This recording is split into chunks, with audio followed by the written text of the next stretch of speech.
नमस्कार, देव चैनल में आपका स्वागत है।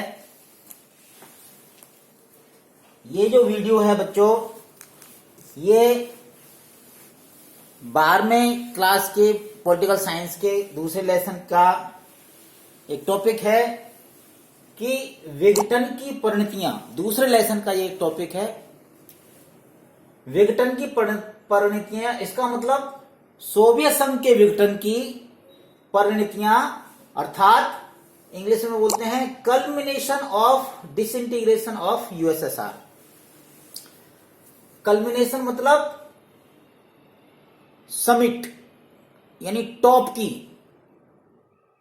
जो क्लाइमैक्स है, और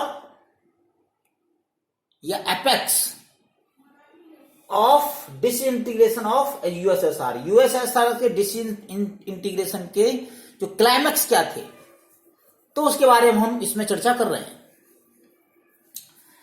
सबसे पहले दूसरी दुनिया और पूरी यूरोप की समाजवादी व्यवस्था का पतन, अर्थात इंग्लिश में भी बता जाऊंगा मैं कि जो सेकंड वर्ड था, सेकंड वर्ड कौन सा?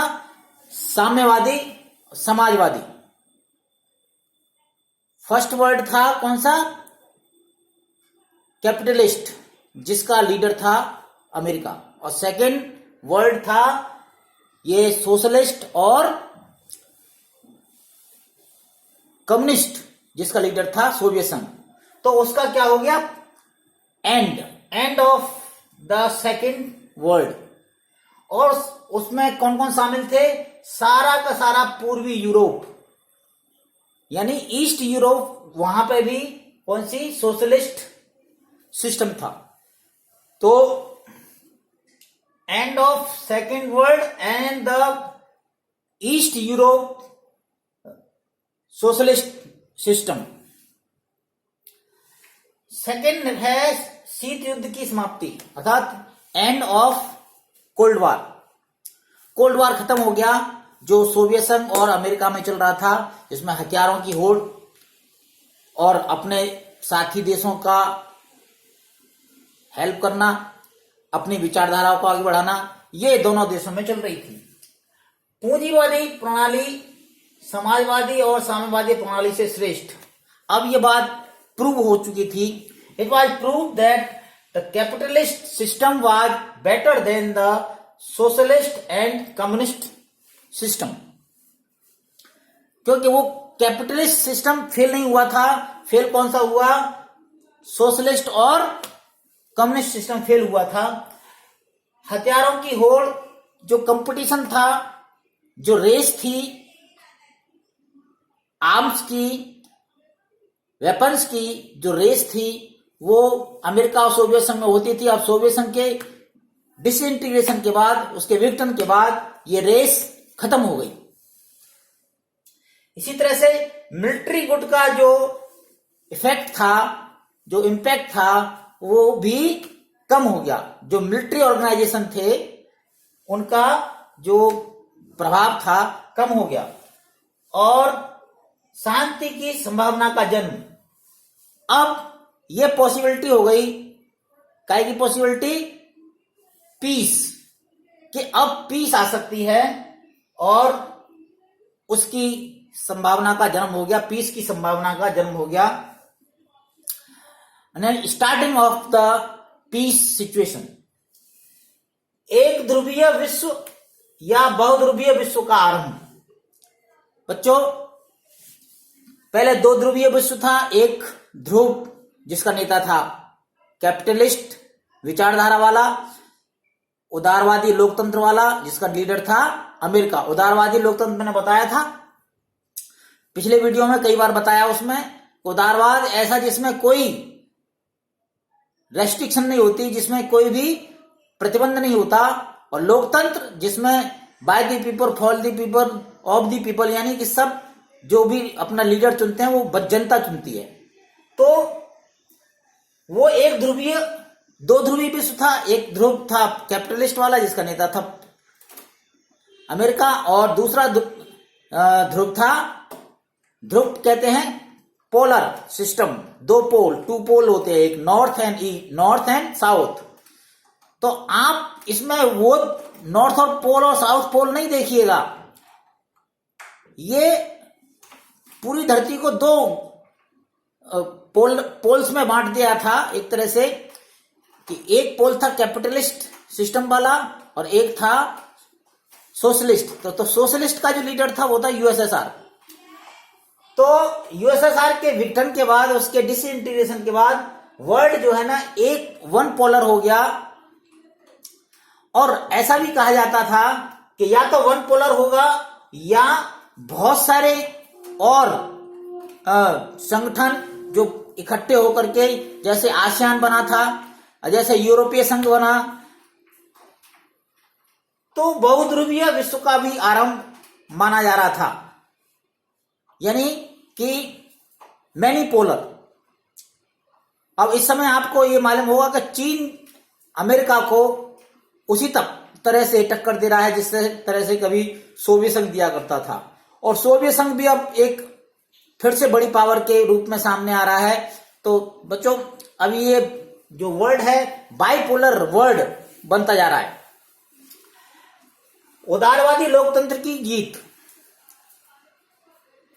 तो सुपरमेसी किसकी प्रूव हुई? उदारवादी लोकतंत्र, यानी कि लिबरल डेमोक्रेटिक। उदारवादी मैंने बताया कि जिसमें किसी तरह की रोक टोक नहीं होती, ऐसा सिस्टम जिसमें कोई रेस्ट्रिक्शन नहीं होती। और लोकतंत्र, डेमोक्रेसी, जिसमें वोट दे करके अपना हम लीडर चुनते हैं अपने लिए, तो उसकी जीत हुई। और सोशल सिस्टम की और जो कम्युनिस्ट सिस्टम की, जिसमें एक ही पार्टी होती है, जिसमें कोई वोट नहीं डालते, जिसमें कोई लीडर चुनने की जरूरत ही नहीं होती, उसमें से चुना हुआ लीडर अपने आप आ जाता है, तो उसकी जीत हुई। उदारवादी लोकतंत्र यानी कि लिबरल डेमोक्रेटिक जो तंत्र था उसकी जीत हुई। विश्व बैंक और आईएमएफ यानी इंटरनेशनल मॉनेटरी फंड, विश्व बैंक यानी वर्ल्ड बैंक, ये जो दोनों संस्थाएं हैं ये आर्थिक संस्था हैं। ये आर्थिक पैकेज, कर्ज देती हैं देशों को। विश्व बैंक ने और आईएमएफ ने जो नए देश जो बने थे, 15 देश बने थे, उनको कर्ज दिया था। तो जो कर्ज देता है वो सलाह भी देता है कि आप इस तरह से काम करोगे तब हम आपको कर्ज देंगे। तो ये ताकतवर सलाहकार बन करके सामने आई। कौन? वर्ल्ड बैंक और इंटरनेशनल मॉनेटरी फंड, अंतरराष्ट्रीय मुद्रा कोष हिंदी में बोलते हैं इसको। ये एक पावरफुल एडवाइजर बन करके सामने आए और 15 नए देशों का उदय हुआ।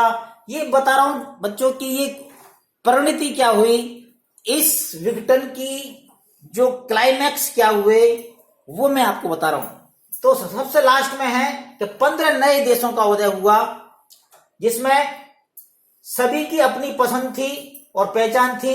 ये 3 देश लातविया, एस्टोनिया और लिथुआनिया जो मैंने बताए थे, ये तीनों देश आपको दिख रहे होंगे। ये लिथुआनिया है, देखो बच्चों आपको दिख रहा है लिथुआनिया, और ये एस्टोनिया, और ये लातविया। तो ये तीनों देश पहले से ही सोवियत संघ के साथ नहीं रहना चाहते थे। इन्होंने नाटो की सदस्यता ले ली और ये अमेरिका के गुट में शामिल हो गए। मध्य एशिया के देश